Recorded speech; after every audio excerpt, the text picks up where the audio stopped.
And a Fox News alert, we're following a massive clash shaping up outside of L.A. Take a look at this video right here. It appears a protester fired some kind of gun at federal agents. Okay, I don't even know where to begin. Let's start with this. If you're unaware, there was a federal raid on a farm known as Glass House Farms. Has entered the scene here. They are landing in the middle of the farm. Of military vehicles advancing toward the federal agents.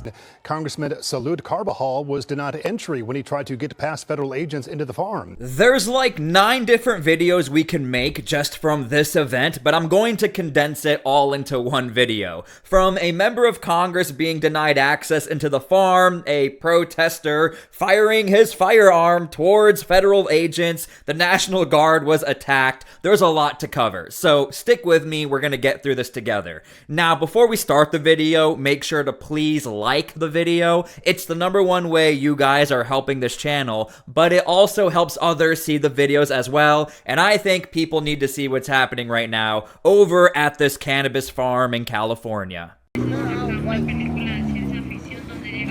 These aren't ideal roads, as there's nowhere to pull over on the side. You okay? You okay? This couldn't be the worst road condition. Okay, let's start from the very beginning because there's a lot of misinformation out there that we need to cover. First things first, Glass House Farms is a cannabis farm, but cannabis has nothing to do with any of this. This could be a pumpkin patch and the farm would still be raided. Basically, the farm owners are being accused of harboring illegal aliens, and we know this because a judicial warrant was signed for harboring of illegal aliens, and that is how federal agents were able to go into private property and conduct their raid. In front of that military vehicle, which is a good thing. We don't want to see anyone get hurt. But again, you see this grouping of military vehicles advancing toward the federal agents further down on the street. Now, just so you are aware, what you're seeing here on footage, this is in the United States. This is all the same event. This is not a convoy somewhere overseas where protesters are trying to disrupt a military convoy. No, this is the National Guard being disrupted by protesters who are trying to halt the convoy. Now, the National Guard is basically heading towards the federal agents to back them up. And this is the mission of the National Guard. We know that they have been activated and deployed by the Trump administration to protect federal assets. That includes federal agents. Federal agents shutting down an illegal cannabis farm staffed by migrants. But hordes of resistors showed up to fight.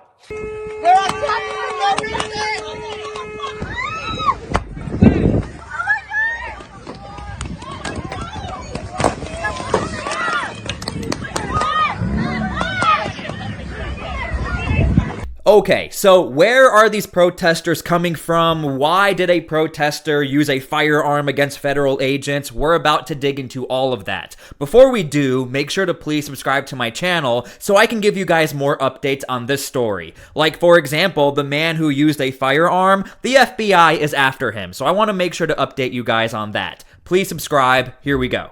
Being fired back towards the crowd, but the crowd was also picking up items, rocks, whatever I guess they can find on the ground, and starting to throw them back towards federal agents, which is just going to create an even more volatile situation here between agents and the community members.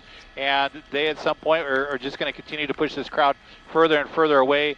Okay, who are these protesters? How did protesters once again know to show up to this random cannabis farm and try to disrupt operations? Well, it's quite simple. California basically has watchdog groups throughout the state, or volunteer groups that will report when there is an ICE raid or there is suspicion of ICE in the area. So this is why within a matter of minutes, up to an hour, all of a sudden we have a ton of protesters show up and trying to disrupt this federal operation. Take a look at this video right here. It appears a protester fired some kind of gun at federal agents. This happened this afternoon. It was a really chaotic scene at the time. A lot of smoke was being launched. Thankfully, no one was hurt. However, the FBI is already searching for this man who used a firearm in the middle of this protest against federal agents. They are offering a $50,000 reward to find him. And believe it or not, this might not even be the biggest part of this entire story.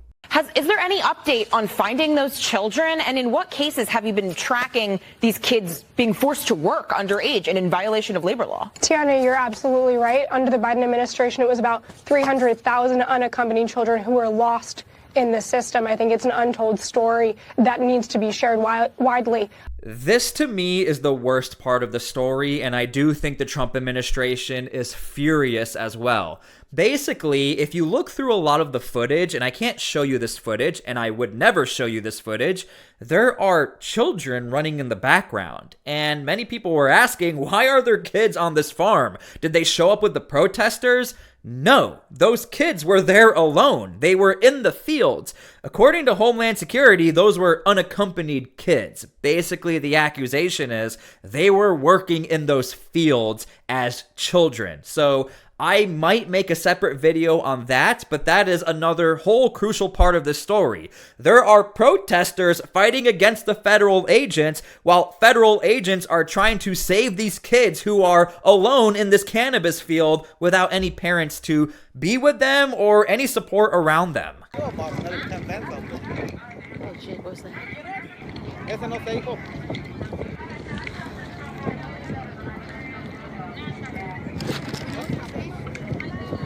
We know what's happening? Well, they're taking them already. I saw them all leave. Yeah, there's still a lot of bags though, yeah.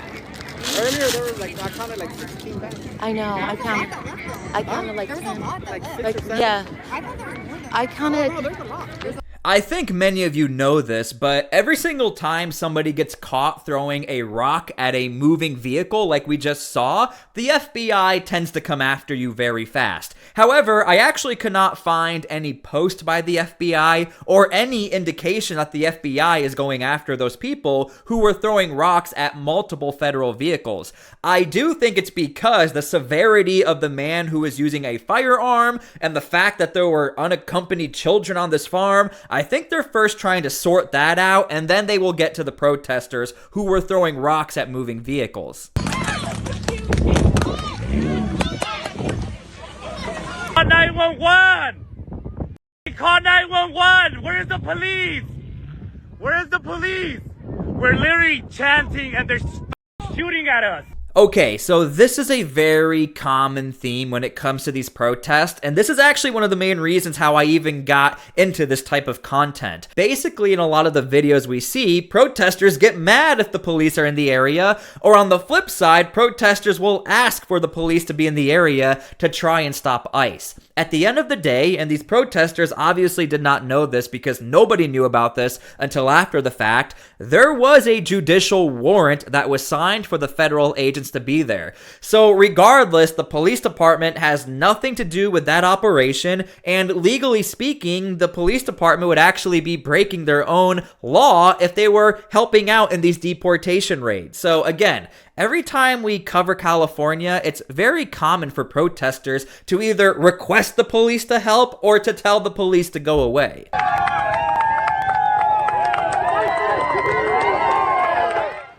This here is new video from Carpinteria, where another federal law enforcement operation was taking place at a glass house farm location. Congressman Salud Carbajal was denied entry when he tried to get past federal agents into the farm. In a statement, Carbajal called this completely unacceptable and said that he would be demanding answers from Homeland Security. A large crowd gathered at Foothill and Casitas Pass Road for about 2 hours. Okay, so in the middle of all of this chaos, we have a man who used a firearm. There are children running around. We are asking for air support. I'll show you that in a second. You have a member of Congress who decides, you know what, I'm going to show up and do oversight right now in the middle of all of this. While federal agents are literally trying to make sure everyone is kept alive, everyone is safe, a member of Congress is trying to push his weight around. Now, his name is Salud Carbajal. He is a legit member of Congress, not a state member. So I want to make a separate video about him. I think this this warrants a special video, because I think what he did was a little extreme, and I actually do think he might face some punishment for what he did, because this situation was so tense that the fact that he showed up and thought that now is a good time to do oversight, I wouldn't be surprised if an investigation is brought upon him for what he did. As we speak, it does appear that they were not planning to be here as long as they have been. And so this helicopter that you're looking at here, guys, apparently just made a run over to Van Nuys Airport for some cases of water, which is what they're bringing into the scene here. So there are a whole team of ICE agents at the farm. There are other agents down there as well as the National Guard police standing guard and protecting Laguna Road as this enforcement action takes place right here, going into hour number 4 this afternoon. Again, a major situation transpiring here in Camarillo, and it does not appear that they were intending to stay this long. Okay, so a Black Hawk helicopter was utilized in this operation, and as somebody who was in the 101st Airborne Air Assault as a combat engineer, I went to air assault school. Basically, you learn about the utilization of helicopters, fast roping, rappelling, all things helicopters.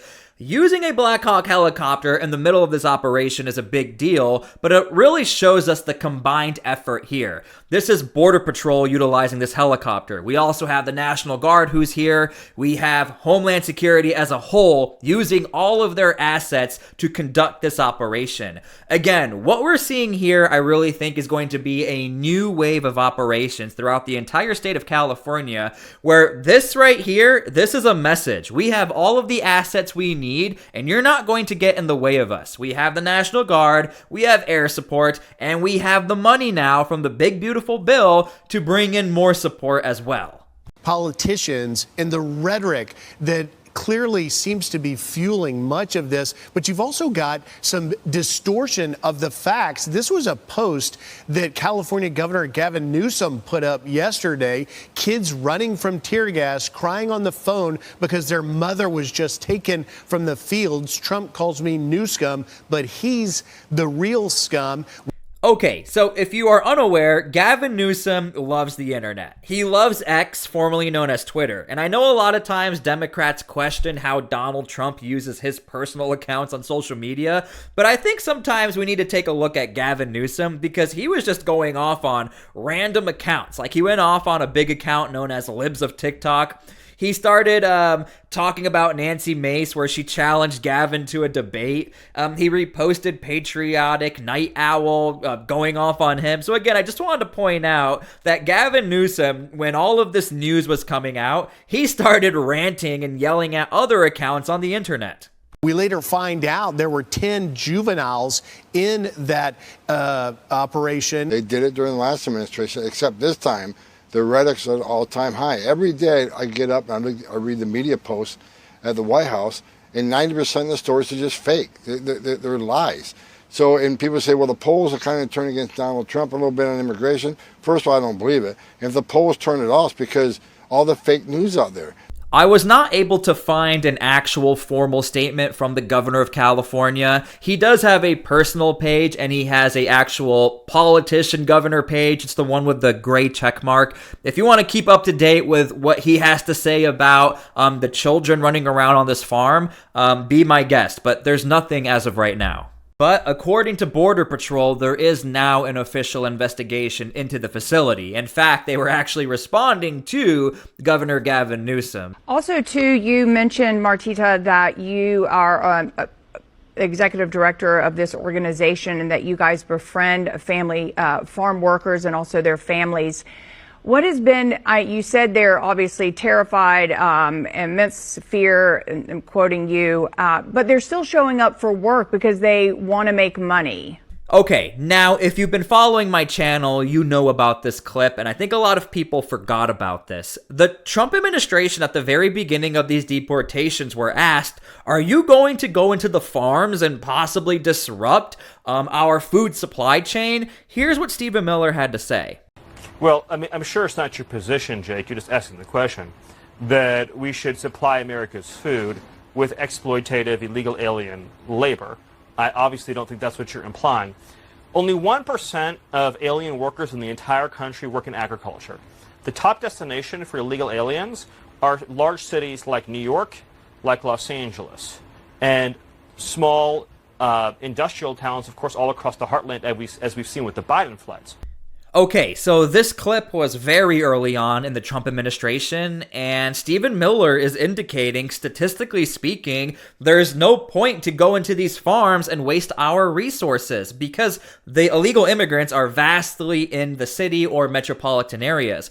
But I only wanted to show you guys this clip to really show you that we might be in a new phase of the Trump administration. They never said we're never going to go into farms, but they did indicate, statistically speaking, there's a very, very small number of illegal immigrants who are working on our farms. It's just something to think about. And I also want to point this out, as you know, very recently it was thrown out there that illegal immigrants might get amnesty. And if you're on the internet, you know that a lot of voters and massive conservative accounts were very upset about this, and just a few days later it was indicated that there will be no amnesty for illegal workers who work on farms or work in the agricultural space. So I just want to show you guys this clip and remind you that the policy from the very beginning never really seemed to want to focus on the farms, but now it looks like we might be moving in that direction. And I will say, in this specific case, the fact that we may have saved some children, this was a good thing in my opinion. You can leave your opinions down below. I hope I managed to educate you guys and show you guys the total perspective on the operation. We could have made like 30 different videos here, but I really tried to wrap it all together. Thank you guys so much for being here. God bless, and we'll see you all later.